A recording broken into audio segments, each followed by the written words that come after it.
திமுகவில் ஒரே ஒரு கூட்டணி கட்சி தேமுதிக மட்டும்தான் ஸ்ட்ராங்காக நிற்கிது.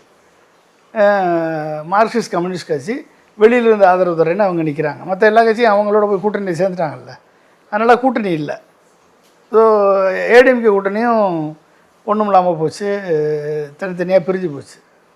ஸோ இப்போ யார் கூட்டணியே இல்லை. அப்போ இந்தியா கூட்டணின்ற ரிலவன்ஸே வந்து தமிழ்நாட்டில் கிடையாது. இனிமேல் வந்து ஒரு தேர்ட் ஃப்ரண்ட்டை 2029 எலெக்ஷனுக்கு திரு மு.க. ஸ்டாலின் அவர்கள் உருவாக்கினால் அந்த தேர்ட் ஃப்ரண்ட்டில் யாரெல்லாம் சேர்றாங்கன்றதை பொறுத்து தான் அந்த கூட்டணி பலம் பெறுமா என்பது நம்மளுக்கு தெரிய வரும். இப்போ நம்ம வந்து ஆரிடம் சொல்ல முடியாது, ஆனால் அதுக்கான வாய்ப்பு இருக்கிறது. ஏன்னா காங்கிரஸ் மேலே அதிருப்தியில் இருக்கிறார் அகிலேஷ் யாதவ், தேஜஸ்வி யாதவ், மம்தா பானர்ஜி, சிபிஎம். சார், இப்போ பேரளவில் ஒரு மீட்டிங்குன்னு வச்சோம்னா எல்லா தலைவர்களும் போனாலும் அந்தந்த மாநிலங்களில் காங்கிரஸை வெளியேற்றிடுறாங்கல்ல. இப்போ உதாரணத்திற்கு மேற்கு வங்கத்தில் மம்தா பானர்ஜி அவர்கள் ஒருபோதும் காங்கிரஸோட கூட்டணி வைக்க போகிறது இல்லை, ஆனால் மீட்டிங்கில் கலந்து கொள்கிறாங்க. இப்போ அகிலேஷ் யாதவ் ராகுலுக்கு அருகிலே வந்து உட்கார்ந்துட்டு இருந்தார். இப்போ அவர் வரக்கூடிய சட்டமன்ற தேர்தலில் காங்கிரஸை வைத்து கொண்டிருப்பாரா?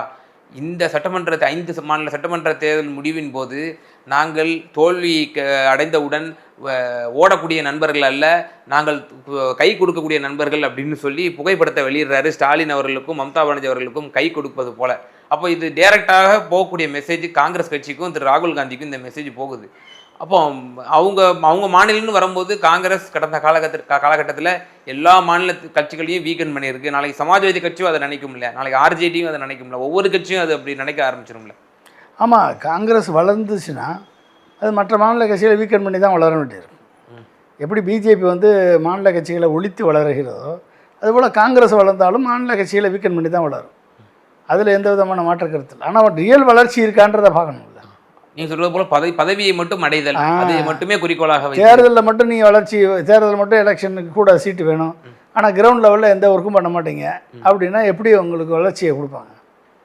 அப்போ எந்த கூட்டணி கட்சியும் உங்களுக்கு சீட்டுக்கு தராது. அப்போ நீங்கள் வந்து உங்கள் ஆர்கனைசேஷனை ஸ்ட்ரென்தன் பண்ணணும் அப்படின்னா ராகுல் காந்தி களத்தில் இறங்கணும். இல்லை ராகுல் காந்தி ஒத்து வரல அப்படின்னா தூக்கி போட்டு பிரியங்கா காந்தியை களத்தில் இறக்கணும்.